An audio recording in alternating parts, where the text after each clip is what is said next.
지난주부터 이제 신년 신방을 이제 시작했습니다.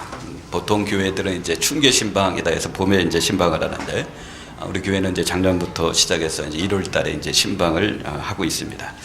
거기 몇 가지 이유가 있습니다. 이제 올해도 3월 달이 되면 3월 5일이 이제 사순절이 이제 시작되어지는데, 사순절이 되면 우리 교회는 이제 특별 새벽 기도회를 하기도 하고, 올해는 이제 특별 저녁 기도회를 하죠. 이제 특별 저녁 기도를 하는데, 신방을 하고 또 이 특별 저녁 기도 한다는 게 병에서 한다는 게 쉽지 않은 것 같아요. 지난주에도 이제 신방을 쭉 해오다 보니까 오전 9시에서 신방이 시작되어지는데, 뭐 9가정을 하던 10가정을 하던 뭐 7가정을 하던 끝나는 시간은 거의 비슷하더라고요. 6시, 7시 막 그 시간에 이렇게 끝나니까, 그렇게 끝나고 나서 이 저녁 기도회를 이어서 한다 쉽지 않은 것 같아서 일단은 이제 신년 신방을 이제 시작한 겁니다. 또 제자 대학도 그렇고 사역훈련도 그렇고 1월 달은 방학을 하기 때문에 신방하는데 별 부담이 없어서 우리가 1월 달에 지금 신방을 하고 있는 겁니다. 근데 1월 달에 신방하는 보다 더 중요한 이유가 있어요. 우리가 송구영신 예배 때 2014년 한 해 하나님께서 우리 가정과 우리 개인에게 주신 말씀을 받는, 그죠? 기도하면서 말씀을 받는, 그래서 말씀 카드를 하나씩 우리가 받았죠. 그래서 신년 신방은 제가 여러분들에게 전하고 싶은 그런 말씀으로 신방을 하는 게 아니라, 여러분들이 2014년도 한 해 기도하면서 받았던 그 말씀 카드를 갖고 그 말씀의 의미를 같이 나누고 또 그 말씀의 교훈을 같이 생각해 보면서 지금 신방을 같이 하고 있는 겁니다. 말씀 카드를 갖고 신방하면서 제가 원하는 것이 두 가지가 있어요. 첫 번째는 뭐냐면, 기대하는 모습이 우리 가운데 있었으면 좋겠다. 한 해를 시작하면서 1월달 시작하면서 우리 안에 기대하는 모습. 뭘 기대합니까? 우리가 말씀 카드를 받았잖아요. 말씀 카드를 받았는데 그 말씀 안에 하나님께서 우리에게 복을 약속하셨고 은혜를 약속하셨는데, 하나님, 내가 올해 기도하면서 받은 이 말씀 카드대도 하나님이 나에게 이런 복을 줬으면 좋겠고 이런 은혜를 나와 내 가정에 베풀어 줬으면 좋겠습니다 라는 그런 어떤 기대하는 모습이 우리 가운데 있었으면 좋겠고, 또 한 가지는 뭐냐면, 또 한 가지는 우리가 그런 은혜와 그런 복을 올 한 해 내가 누리고 우리 가정과 우리 자녀들이 누리기 위해서 내가 결단해야 될 그런 어떤 것들이 있다면 결단하는 그런 모습들, 이 두 가지가 있었으면 좋겠다.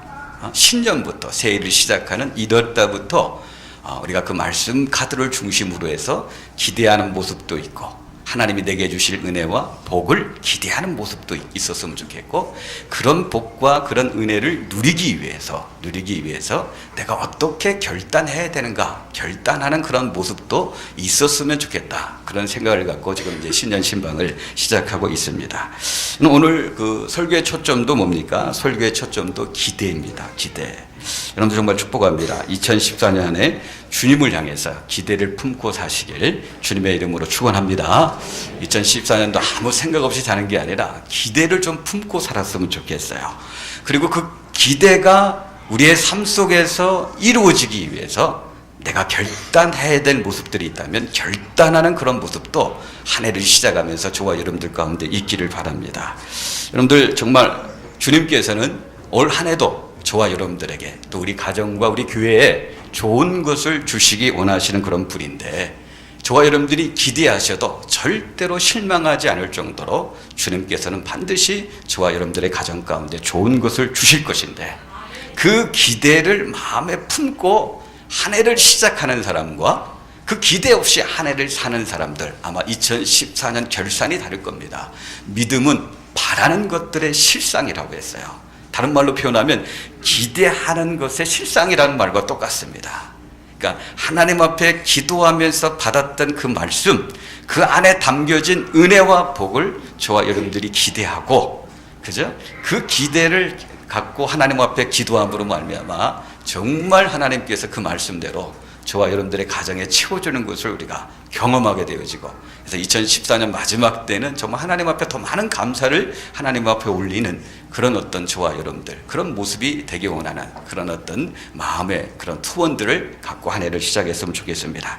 자, 오늘 계속 본문에 보면 기대해야 되는데 어떻게 기대해야 되는가, 오늘 말씀을 중심으로 해서 몇 가지 교훈을 받기 원합니다. 여러분들 2014년 한 해 기대하시고 우리가 한 해를 시작해야 되는데, 어떻게 기대해야 되느냐? 첫 번째는 여러분들 크게 기대하시기 바랍니다. 주님 앞에 크게 기대하는 그런 한 해가 되시기 바랍니다. 작게 기대하는 것은 기대하지 않는 것과 똑같습니다. 그럼 얼음은 차가워야 되고 겨울 커피는 뜨거워야 되는 것처럼 기대는 어떻게 해요? 크게 하셔야 돼요. 그럼 주님을 향해서 크게 기대하시기를 다시 한번 주님의 이름으로 축복합니다. 크게 기대하십시오. 근데 여러분들 이 말을 또 오해하면 안 됩니다. 크게 기대하라고 하니까 그래 내가 오래 산 주식이 있는데 대박이나 한번 터져서 그냥 한몫 단단히 챙겼으면 좋겠다. 그렇게 그런 것이 이제 크게 기대하는 게 아니에요. 물론 여러분들 가운데 주식 산 분들이 있다면 대박 나시길 바랍니다. 뭐 주식 산 분들이 한 분도 없는 것을 아멘 하는 분들이 한 분도 없네요. 근데 주식 산 분들이 있으면 대박 나시길 바라요. 근데 성경에서 크게 기대하라 그럴 때 의미는 그런 의미가 아닙니다. 성경에서 크게 기대하라 라는 그런 말은 우리가 인생을 살아가다 보면 2014년도 우리가 살아가다 보면 우리 앞에 모든 기대가 사라질 수밖에 없는 상황이 우리 인생 가운데 다가올 수가 있어요. 기대할 것이 하나도 없는 그런 상황, 앞이 깜깜해서 보이는 희망은 하나도 없고 절망밖에 보이지 않는 그런 상황이 우리에게 다가올 수가 있는데 그런 상황 가운데서도 주님을 향해서 기대하는 것, 그게 바로 크게 기대하는 겁니다. 그게 바로 깊게 기대하는 거예요. 여러분 그런 일이 닥치지 않기를 바라지만요, 살다 보면 그럴 때가 우리에게 있어요. 모든 희망이 사라질 때가 우리 인생 가운데 찾아올 때가 있습니다. 기대할 것이 전혀 없을 때가 있습니다. 절망으로 가득 차고 희망이 전혀 보이지 않는 그런 상황과 환경이 우리에게 찾아올 때가 있어요. 그때도 어떻게 하라는 거예요? 주님께 기대하라는 거예요. 주님을 기대하라는 거예요. 그게 바로 크게 기대한다. 그런 성경적인 의미입니다. 오늘 본문에 등장하는 나병 환자를 한번 보세요. 이전 성경에는 나병 환자라고 이렇게 기록되어 있지 않고 뭐라고 기록되어 있습니까? 옛날 성경에는 문둥병자 이렇게 기록되어 있죠. 근데 개역 개정으로 이제 성경을 다시 번역하면서 우리가 좀 언어를 좀 순화하자 그런 어떤 차원에서 문둥병이라는 단어를 이제 좀 약한 단어로 나병이라는 그런 단어로 바꾸어서 지금 번역이 되어 있죠. 근데 원래 그 성경의 원어의 의미는 나병이라는 단어보다도 문둥병이라는 그 단어가 더 정확한 그런 번역입니다. 여러분들 이 나병은 단순한 병이 아닙니다. 나병은 의학적인 차원을 뛰어넘는 병이에요. 나병은 저주입니다. 나병은 절망이에요. 성경 당시에도 이 나병에 걸린 사람을 가리켜서 그냥 병에 걸렸다 그렇게 표현하지 않고 천형을 받은 사람이다. 천형을 받은 사람이다. 나병 걸린 사람들은요 천형을 받은 사람이다 그렇게 표현하고 있어요. 이 천형이란 말이 뭡니까? 하늘 천자에다가 벌형자입니다. 하늘의 벌을 받은 사람들이다. 하늘의 저주를 받은 사람이다. 성경 당시에도 그렇게 기록이 되어 있어요. 그래서 나병에 걸리면 일단 모든 걸 다 내려놓아야 됩니다. 집도 내려놓아야 되고 가족도 내려놓아야 돼요. 그리고 자기가 평생 해왔던 그 일도 다 내려놓아야 돼요. 모든 것을 내려놓을 뿐만 아니라 쫓겨날 수밖에 없어요. 그 가족들로부터 쫓겨나야 되고 자기가 살았던 마을 공동체로부터 쫓겨나야 되고 자기 직장에서부터 쫓겨날 수밖에 없는 그런 상황이 이제 나병에 걸린 사람들에게 나타날 수밖에 없어요.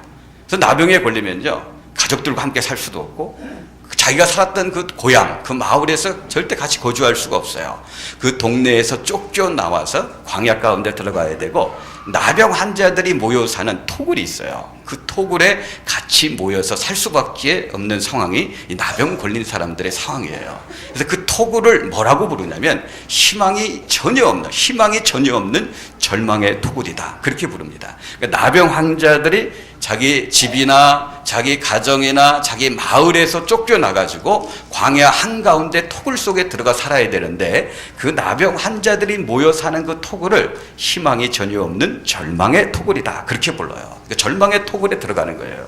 그럼 단테가 쓴 신곡에 보면 거기 지옥에 들어가는 그런 현관 입구가 나오는데 그 지옥에 들어가는 현관 입구에 뭐라고 써 있냐면 여기에 들어가는 자는 모든 희망을 버릴지어다 라는 글귀가 거기 딱 써 있어요.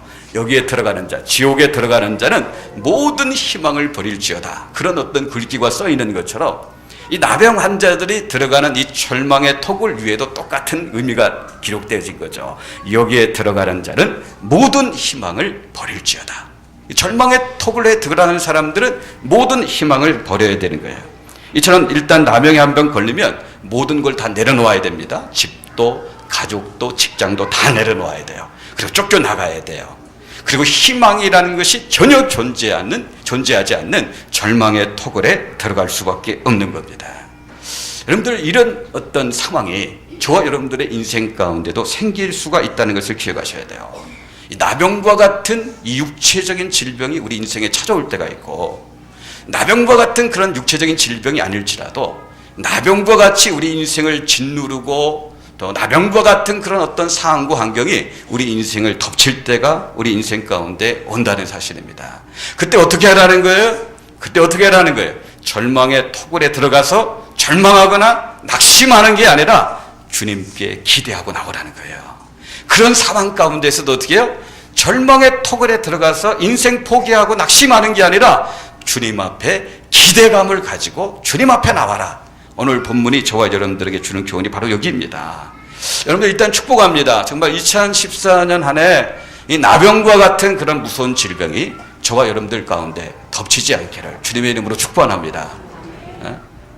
질병은 아니더라도 정말 나병과 같은 그런 상황이 우리 인생 가운데 덮치지 않기를 다시 한번 주님의 이름으로 축복합니다.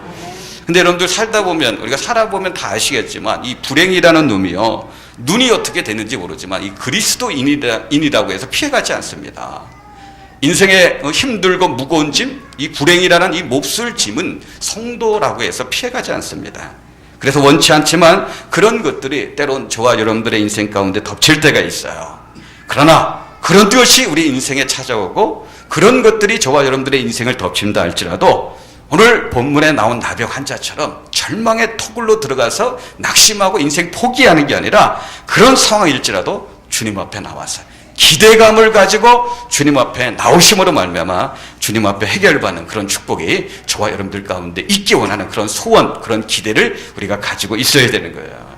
여러분들, 다른 신을 섬기는 사람들은 그런 상황이 오면 나병과 같은 불치의 병이 찾아오고 나병과 같은 그 인생의 무거운 짐이 자기를 찾아올 때 다른 신을 섬기는 사람들은요, 기대할 수가 없어요.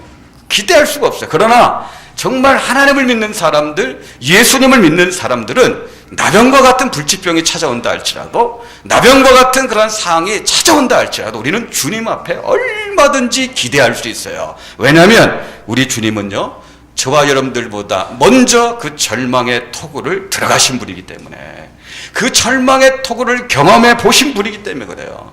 여러분, 인생을 살다가 정말 이 나병과 같은 어떤 절망이 우리에게 찾아왔을 때 왜 하필 나에게만 이런 어떤 절망이 찾아왔을까? 그런 생각이 들 수도 있지만 여러분, 절대 그렇지 않습니다. 예수님께서 먼저 그 절망을 철저하게 경험하신 분이에요. 그 절망을 통과해 보신 분이에요. 예수님이 십자가에서 나의 하나님 어찌하여 나를 버리시나이까? 한글 성경의 그 강도는 좀 이렇게 강하게 안 다가오지만요, 히브리 성경에 이 말을 히브리 성경으로 쓴 거 보면 엘로힘 나바 사바크타니 하면서 아주 강조용으로 되어 있어요. 나의 하나님 도대체 왜 나를 버리십니까? 주님은요, 철저하게 버림받는 고통을 겪어보신 분이에요. 철저하게 절망할 수밖에 없고 철저하게 인생을 내려놓을 수밖에 없는 그런 상황을 주님은 이미 통과해 보신 분이에요. 그래서 다른 신들은요, 그런 절망 가운데 있는 사람들을 도대체 어떻게 도와야 될지 모르지만 우리 주님은 이미 그 절망을 통과해 보신 분이기 때문에, 그 절망을 십자가에서 처절하게 경험해 보신 분이기 때문에 우리가 절망 가운데 포기하지 않고 절망의 토굴로 들어가지 않고 주님 앞에 기대감을 갖고 나오면 주님은요, 우리가 갖고 있는 그런 절망을 철저하게 해결해 주실 수 있는 그런 분이다 라는 그런 사실을 우리가 늘 기억하고 사셔야 됩니다. 많은 사람들은 절망의 그 토굴의 입구는 알지만 출구는 몰라요. 어쩔 수 없이 그런 절망의 입구를 통해 들어가지만 그 안에서 어떻게 해결해야 되고 그 안에서 어떻게 나와야 될지 모릅니다. 근데 절망의 토굴을 들어가 보셨고 통과하셨고 나와보신 분이 그분이 바로 우리 주님이기 때문에 우리가 어떻게 해요? 나병과 같은 불치의 질병이 찾아오고 나병과 같은 그런 상황이 찾아온다 할지라도 그 주님 앞에 기대감을 갖고 나가면요, 그 그 절망과 고통을 다 아시고 다 이해하시는 그 주님께서는 해결해 주시는 거예요. 그러므로 우리 사랑하는 동역자 여러분, 다시 한번 여러분들 축복합니다.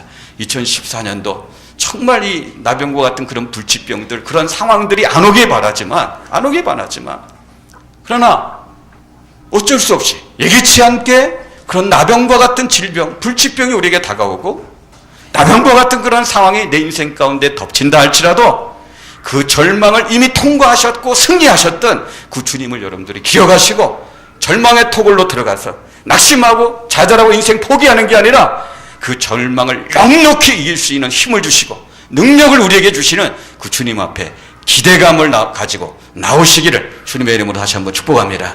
그럼 축복합니다. 오늘 이 말씀을 나병 환자에게 주셨던 말씀이 아니라 2014년 한 해를 시작하는 나에게 주시는 약속의 말씀으로 붙잡고 나병과 같은 이런 절망적인 상황을 믿음으로 승리하는 저와 여러분들 다 되시길 다시 한번 주님의 이름으로 축복합니다. 축복합니다. 두 번째는 여러분들, 첫 번째는 크게 기대하셔야 되고, 두 번째는 여러분들 주님에게 나올 때 기대를 하셔야 되는데, 두 번째는 합당한 예를 좀 갖추고 나오시기 바랍니다. 합당한 예를 갖추면서 기대하시기 바랍니다.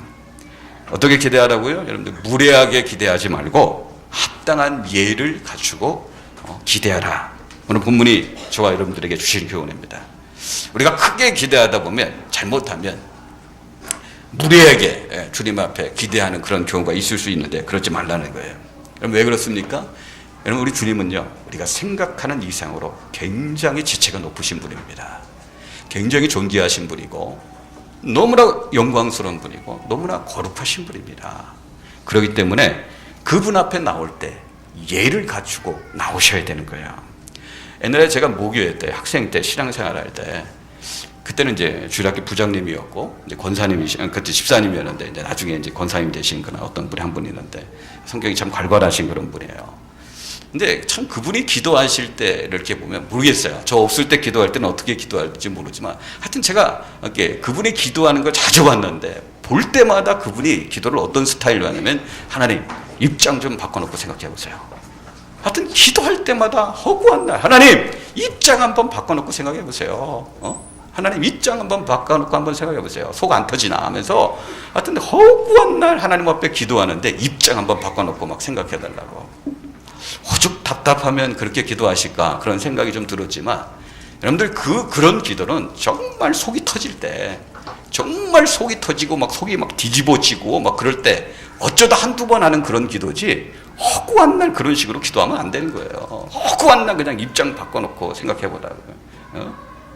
아마 주님께서 그러실 거야. 야, 너는 어떻게 기도할 때마다 입장 바꿔놓고 생각해보라고 하는데, 너도 한번 입장 한번 바꿔놓고 한번 생각해봐라. 네가 나라고 한번 생각해봐라. 아마 그러시지 않을까. 여러분, 주님은 우리가 친구 먹을 사이가 아닙니다. 주님은 가벼운 그런 분이 아니에요. 주님은 굉장히 지체 높으신 분입니다. 굉장히 거룩하신 분이고 영광 가운데 계신 분이고 존귀하신 분이에요. 그러므로 그분 앞에 기대를 갖고 나올지라도 예를 갖추고 그분 앞에 나와야 되는 거예요. 여러분, 우리가 주님 앞에 나올 때 왜 예를 갖추고 나와야 됩니까? 우리가 주님 앞에 기대를 가지고 나올 때도 예를 갖추고 나와야 되는데, 그 이유는 뭐냐면, 우리가 주님 앞에 나올 때는요, 꿔준 돈 받으러 나오는 사람들이 아닙니다. 주님 앞에 은혜를 잊기 위해서 나오는 거예요. 주님의 궁유를 더 잊기 위해서 나오는 거예요. 주님이 정말 은혜를 주시지 않고 궁일과 자비를 베풀어 주시지 않으면 우리에게 소망이 없는데, 그 은혜를 더 잊기 위해서, 그 궁유를 더 잊기 위해서 나오는 사람인데, 꿔준 돈 받으러 나올 때는 당당하게 나올 수 있지만, 여러분들 은혜를 구할 때는, 궁일이나 자비를 구할 때는 그렇게 하면 안 되는 거예요. 예를 갖추고 나와야 되는 거예요. 오늘 본문에 나오는 나병 환자의 한번 자세를 보세요. 기대하고 주님 앞에 나오지만 얼마나 주님 앞에 예를 갖추고 나오는지. 여러분 12절 한번 보세요. 12절 보면, 예수께서 한 동네에 계실 때 온 봄에 나병 들린 사람이 있어 예수를 보고 엎드려 구하여 이르되, 주여 원하시면 나를 깨끗게 하실 수 있나이다 하니. 여러분, 이 나병 걸린 환자가 얼마나 주님 앞에 예법을 갖추고 나오고 있는지 여러분들 보이십니까? 여러분들 보이시나요? 12절 말씀을 통해서. 여러분 어느 단어가 눈에 확 들어오십니까? 제일 먼저 보면 엎드려라는 그런 단어가 나오죠. 주님 앞에 나올 때 이 사람이 어떤 자세로 나왔어요? 엎드려라는 그런 자세로 나왔어요. 다리에 힘이 빠져서 그렇게 나온 게 아닙니다. 이 사람이 예수님을 보니까, 예수님을 알아보니까 예수님이 굉장히 높으신 분인 거예요. 굉장히 존귀하신 분이고 하나님이신 거예요. 거룩하시고 영광이 가득 찬 그런 분이에요. 그러니까 어떻게 해요? 엎드려 나오는 거예요.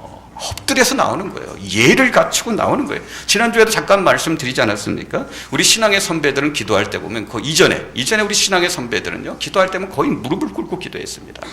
거의 무릎을 꿇고 기도했어요. 어떤 분은 그 무릎을 꿇을 뿐만 아니라 이마를 이렇게 땅에 딱 대고 기도하시는 분들이 많았어요. 어떤 분은 그 하나님의 그 경외감과 하나님의 두려움에 확 흔전히 눌려가지고요, 대자로 이렇게 엎드려서 기도하는 분도 있었어요. 팔 위로 딱 뻗고요, 대자로 쫙 뻗어가지고 그렇게 기도하는 분도 있었어요. 옛날에 우리 신앙의 선배들 가운데는. 여러분들 사극 같은 거 보면 왕이나 지체 높은 양반들에게 행차를 할 때 보면 지나가는 행인들이 어떡합니까? 다 어떻게? 엎드려 무릎 꿇지 않습니까? 그래요. 마찬가지는 거예요. 마찬가지. 신앙의 기본은 뭐냐면 주님 앞에 예를 갖추는 겁니다. 신앙의 기본은 여호와를 경외하는 거예요. 여호와를 경외하는 것이 지혜의 근본이고 지식의 근본입니다. 우리가 신앙생활하면서 제일 먼저 깨달아야 될 진리가 바로 여기에요. 여러분, 하나님을 사랑하는 것도 신앙생활하는데 중요합니다. 하나님을 사랑하는 것도 신앙생활에 참 중요하고 하나님을 믿는 것도 신앙생활에 참 중요한데, 그러나 그런 것들보다 먼저 깨우쳐야 될 진리가 뭐냐면 하나님을 두려워하는 거예요. 하나님을 경외하는 거예요. 모든 신앙의 시작은 여기서부터 시작되는 거예요. 하나님을 두려워하지 않고 하나님을 경외하지 않으면 신앙의 시작은 있을 수가 없고 신앙의 성숙은 나타날 수가 없는 겁니다. 하나님, 이 여호와를 경외하는 사람이 있는 사람들만이 예배의 자리에 나올 때도 예를 갖추고 나오게 되어 있는 거예요.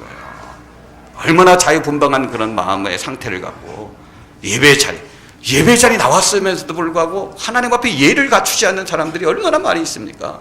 여호와를 경외하는 마음이 없으니까, 신앙의 시작이라고 하는 그런 마음이 없으니까 그럴 수밖에 없는 거죠. 예를 갖추고 나오는 것이 아주 중요한, 지난주에 말씀드린 예배당 구조 자체가 우리의 몸은 엎드릴 수 없을지라도 우리의 마음만큼은 진짜 바짝 엎드려가지고 주님 앞에 나오셔야 되는 거예요. 이 나병 환자는 몸만 엎드리는 게 아니죠. 입으로도 예를 갖추는데 예수님을 향해서 뭐라고 고백합니까? 12절 우리가 읽었던 말씀은 주여라고 고백하죠. 주여, 주님이라고 고백을 합니다.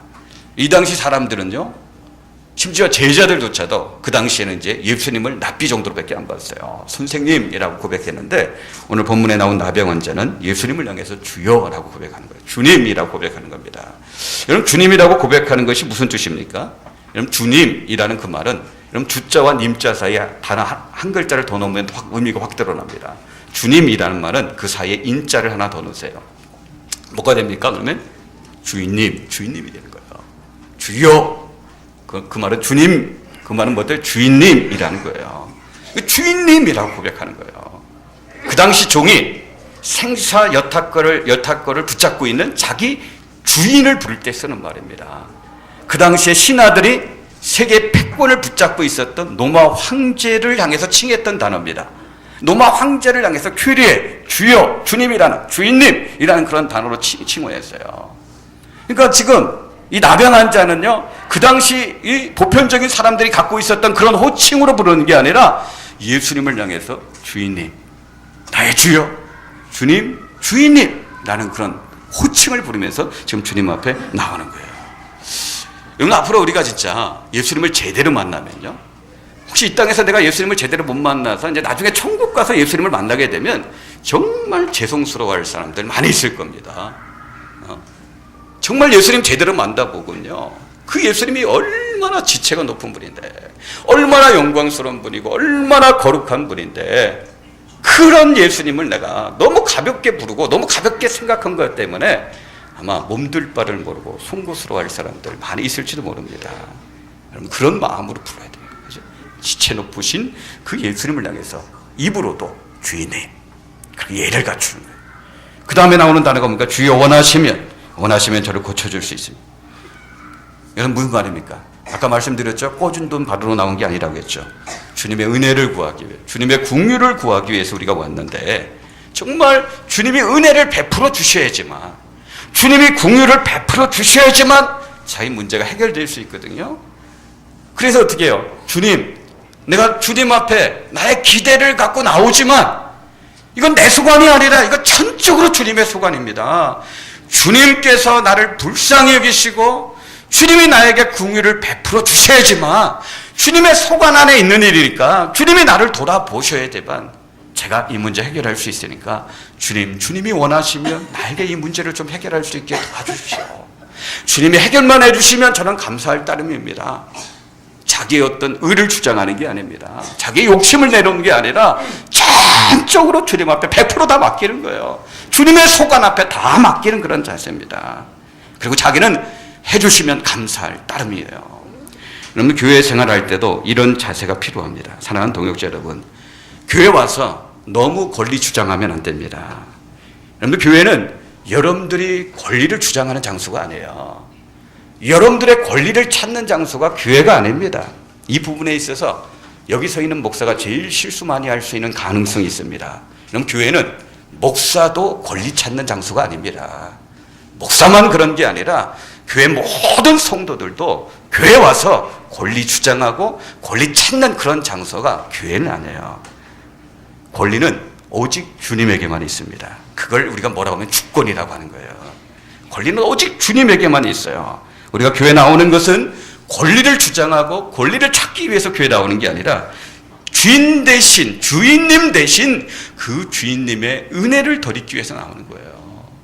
주인님 대신 그 주님의 긍휼을 더입기 위해서, 자비를 더입기 위해서, 그래서 교회 나오는 거지, 권리 찾고 권리 주장하기 위해서 교회 나오는 거 절대 아닙니다. 여러분들 우리가 왜 주님 앞에 나올 때 예를 갖춰야 됩니까? 여러분들 우리가 교회 나올 때 교회 나온다 그렇게 이야기하지 않고 주님 앞에 나온다 그런 말 하지 않습니까? 우리가 예배 드리러 나올 때 목사 앞에 나온다 그렇게 이야기하지 않고 주님 앞에 나온다 그렇게 이야기하지 않아요? 그러니까 교회를 나올 때나 예배를 드릴 때 다 주님 앞에 나오는 거예요. 그러니까 주님 앞에 나오는 것이 되기 때문에 예배를 드리러 나올 때도 그래야 되고 교회 나올 때도 우리는 어떻게 해요? 낮아진 마음으로 주님 앞에 나와야 될 그런 자세가 필요한 거예요. 중요하기 때문에 다시 말씀드려요. 교회는 권리 주장하고 권리 찾기 위해서 나오는 곳이 아니고 목사도 성도들도 다 주님의 은혜를 구하기 위해서 나오는 것이 교회입니다. 그러므로 주님 앞에 나오실 때 예를 갖추고 낮은 마음으로 나와야지 주님의 기적을 체험할 수가 있는 것입니다. 유교는 형식상의 예법을 강조하지만 이 성경은요 마음의 예법을 강조합니다. 마음의 예법을 강조하기 때문에 당연히 교회 나오실 때 그리고 예배드려 나오실 때 개인적으로 주님 앞에 나가실 때 예를 갖추고 나가셔야 돼요.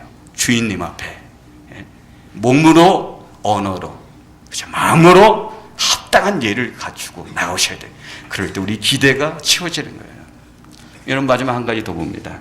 크게 기대하셔야 되고 두 번째는 예를 갖추고 나오셔야 되고 우리가 그렇게 크게 기대하면서 기도하고 또 주님 앞에 예를 갖추고 나오면 그때 우리 주님이 우리의 기대를 채워주시는데 근데 여러분들 기억하십시오.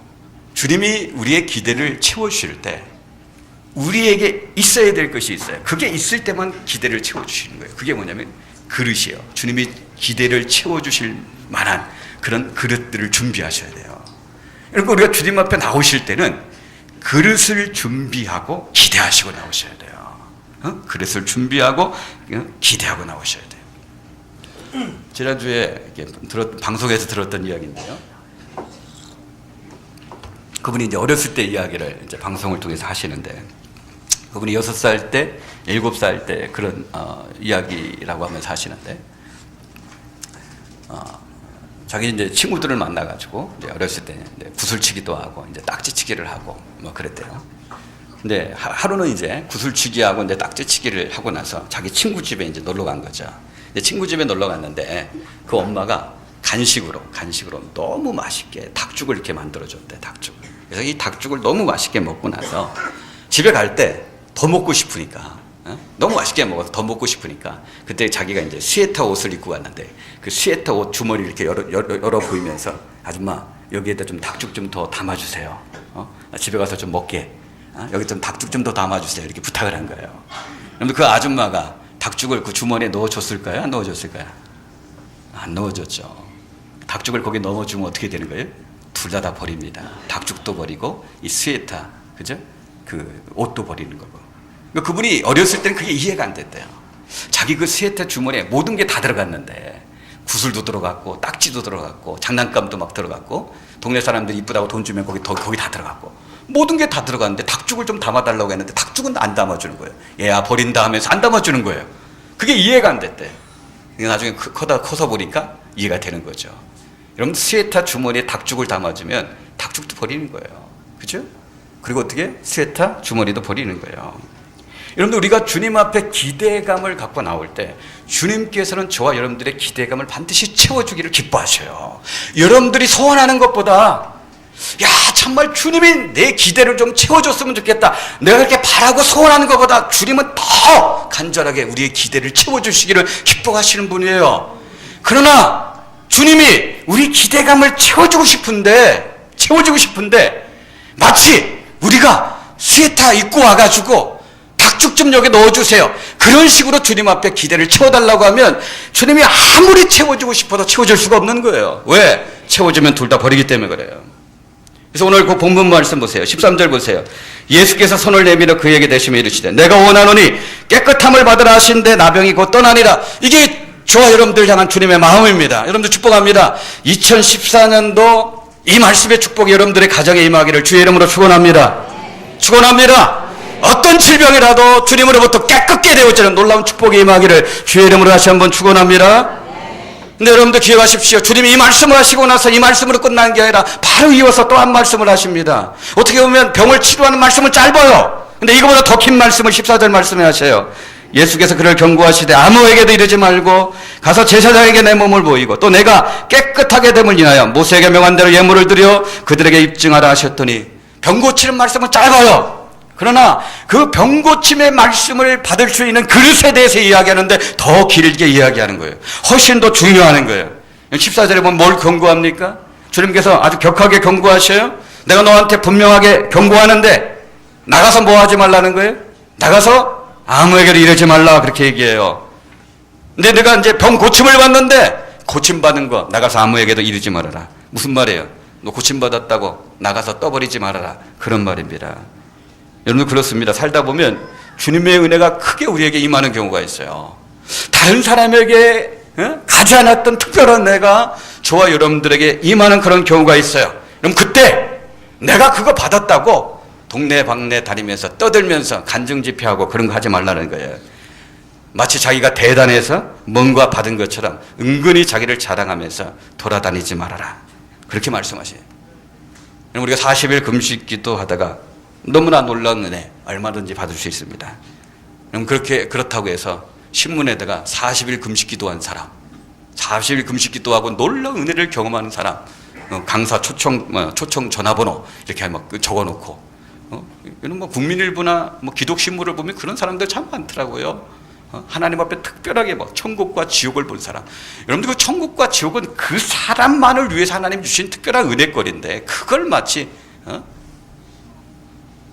내가 다른 사람보다 뭔가 나아가지고 그런 은혜를 받은 것처럼 은근히 자기 신앙의 수준이 하나님께서 자기에게 그런 은혜를 베풀어 줄 정도로 자기 신앙이 대단한 것처럼 자랑하고 떠벌리고 교만한 어떤 모습들, 그런 모습들로 나가는 사람인데 그렇게 하지 말라는 거예요. 여기서 그릇을 준비하라고 하는데 이 그릇이 도대체 무슨 그릇일까? 제가 단어를 좀 찾아보려고 했는데 뭐 새로운 단어보다도 우리가 쉽게 쓰는 단어인데 그 단어가 뭐냐면 겸손이란 단어예요. 여러분들 그래요. 2014년 안에 우리가 정말 기대감을 갖고 주님 앞에 나와서 기도하는데 주님께서는 내가 그 기대감이 채워지는 것 이상으로 그걸 채워주길 기뻐하시는데 하나님 누구에게 그 기대를 채워주리나? 겸손이라는 그릇을 준비하고 있는 사람. 내가 다른 사람보다 나아서 이런 은혜를 받았다. 자랑하고 교만하고 떠벌리면서 다니는 그런 사람에게 그런 은혜를 주시는 게 아니에요. 겸손이야. 앞에도 말씀드린 것처럼 낮아진 마음으로 겸손이라는 그릇을 갖고 주님 앞에 나올 때 주님은 그 사람의 기대를 채워주는 거예요. 그 사람의 기대를 채워주는 겁니다. 정말 주님께서 여러분의 기대를 채워주실 때 떠벌림의 그릇이나 교만한 그런 그릇이 아니라 여러분들 겸손의 그릇에 담으셔야 되는 거예요. 이 그릇 준비되지 않으면요, 올 한해 주님께서 아무리 좋은 기대를 채워주시려고 해도 절대 그걸 누릴 수가 없게 되어지는 겁니다. 그래서 여러분들, 예수님께서 이 나병 환자의 병을 고치고 나서 요구하시는 거 보세요. 뭐라고 합니까? 너 곧장 집으로 가라. 너 동네방네 돌아다니면서 네가 고침받는 거 떠버리라. 그렇게 이야기하지 않고 제사장에게 가라. 제사장에게 가라. 그리고 네 몸을 제사장에 보이고 정결케 된 것을 확인받아라. 여러분들, 주님이 직접 고쳐주신 병인데 우리가 굳이 제사장에 가서 확인받을 필요가 있을까요? 주님은 그렇게 하라고 해요. 요즘 말로 표현한다면 교회 공동체로 돌아가라는 거예요. 교회 공동체로 돌아가서 그 안에서 회복의 절차를 밟으라는 거예요. 밟으라는 겁니다. 여러분, 정말 다시 한번 축복하는데요, 올 한해 정말 주님으로부터 이 나병 환자가 치료받는 이 놀라운 기대, 상상할 수 없는 기대, 불가능이 가능케 되는 그런 기대가 채워지는 그런 역사가 있기를 다시 한번 주님의 입으로 간절하게 축복합니다. 간절하게 축복합니다. 여러분들, 그때 이 상상할 수 없었던 기대가 채워지는 그때, 불가능한 그것이 가능하게 되는 그런 기대가 채워지는 그때, 여러분들 교회 앞에서 겸손하셔야 되는 거예요. 교회 질서 앞에 순복할 줄 알아셔야 되는 거예요. 하나님이 내게 큰 은혜를 주셨다고 해서 내가 초교회적인 그런 존재가 되면 안 되는 겁니다. 고침받은 나병 환자에게 주님께서 네가 섬겼던 교회로 돌아가라. 그리고 그 교회의 회복 절차를 따라가라. 그렇게 말씀하셨다는 것을 기억하셔야 돼요. 이게 안 되면 스에타에 닭죽 넣어달라는 것과 똑같은 거예요. 아무리 닭죽이 맛있어도 주님이 여러분들에게 닭죽을 주고 싶어도 스에타에는 못 줍니다. 이 그릇이 먼저 준비되어야 돼요. 겸손의 그릇이 준비되어 있지 않으면 아무리 주님이 가장 큰 기대를 채워주려고 해도, 놀라운 만한 기대, 상상할 수 없는 기대를 채워주려고 해도 채워줄 수가 없는 거예요. 오히려 잘못하면요, 은혜가 오히려 그 사람을 망하게 할 수도 있어요. 복이 그 사람에게 재앙이 될 수 있어요. 여러분, 은혜가 사람을 망칠 수 있다는 것을 기억하셔야 돼요. 주님의 복이 재앙이 될 수 있다는 것을 기억하셔야 돼요. 언제요? 그릇이 준비되지 않으면 그래요. 우리 사랑하는 동역자 여러분, 혹시 여러분들 가운데 내가 하나님 앞에 간절하게 기대하고 있고, 그리고 기도하고 있고 구하고 있는데 아직 하나님으로부터 응답이 오지 않고 있는 거, 여러분 혹시 그런 거 있습니까? 저에게도 있습니다. 목사님, 저에게도 있어요. 정말 하나님 앞에 간절하게 기대하고 있는데, 기도하고 구하고 있는데 아직 오지 않는 거 있어요. 그럴 때 정말 답답하죠. 갑갑하죠. 혹시 여러분들에게도 그런 거 있습니까? 여러분들에게 그런 것이 있다면 답답해하지 마시고 감사하시기 바랍니다. 왜냐하면 여러분들, 우리가 그릇이 준비되지 않는 상태에서 그런 것들이 채워지면요, 오히려 그게 복같이 보이고 은혜같이 보이는데 그게 화가 될 수 있고 우리 인생을 망칠 수 있기 때문에 그런 겁니다. 하나님은 우리의 그릇을 먼저 준비시키도록 기다리시는 거예요. 그리고 나서 어떻게 해요? 그릇이 준비되면 거기에 채워주시는 거예요. 여러분, 하나님은 하나밖에 없는 외아들을 우리를 위해서 내어주신 분입니다. 예수님은 십자가에서 당신의 생명을 아낌없이 부어주신 분이에요. 그래서 사도 바울도 넘어서 8장 32절에 보면 자기 아들을 아끼지 아니하시고 우리 모든 사람을 위해서 내어주시니가 어찌 그 아들과 함께 모든 것을 주시지 않겠느냐. 그럼 주시지 않겠느냐, 그 말은 뭐예요?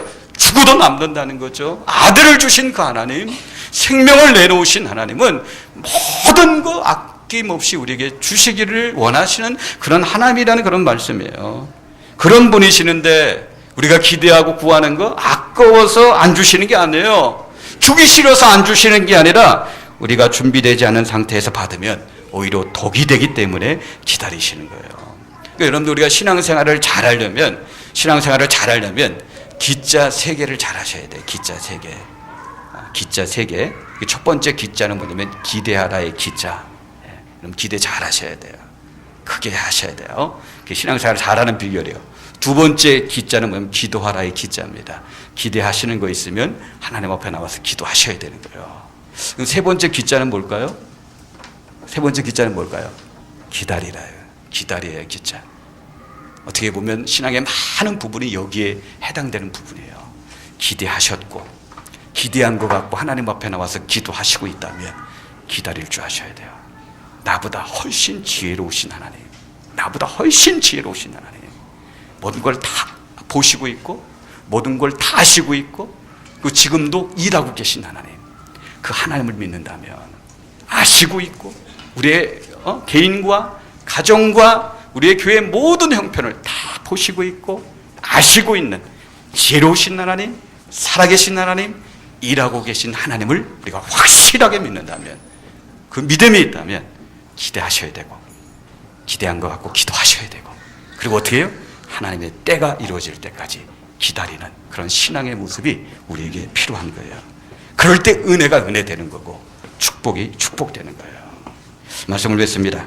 우리 인생 앞에 나병과 같은 그런 심각한 질병이 닥쳐올 때, 질병은 아닐지라도 이 나병과 같은 이 심각한 절망적인 그런 상황이 다가온다 할지라도, 오늘 본문에 나온 나병 환자와 같이 포기하고 낙심하고 절망하고 절망의 토굴로 들어가는 게 아니라 주님 앞에 기대감을 가지고 나오시기 바랍니다. 또 크게 기대하시기 바랍니다.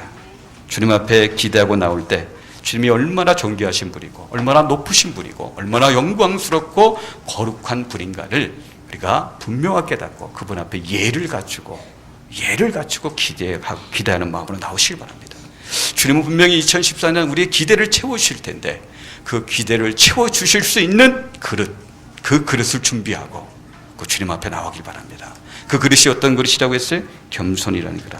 정말 올 한해 기대를 갖고 주님 앞에 나올 때 주님께서 주님 앞에 준비된 우리 신앙의 그릇, 겸손의 그릇, 인격의 그런 그릇들 잘 준비해서 주님 앞에 나옴으로 말미암아 그 그릇 안에 정말 상상할 수 없는 길에, 불가능을 가능하게 만드는 그런 길에 절망을 희망으로 완전히 바꿔주시는 그런 기대를 채워주시는 그 주님의 놀라운 복을 저와 여러분들이 누리시기를 주님의 이름으로 축복합니다.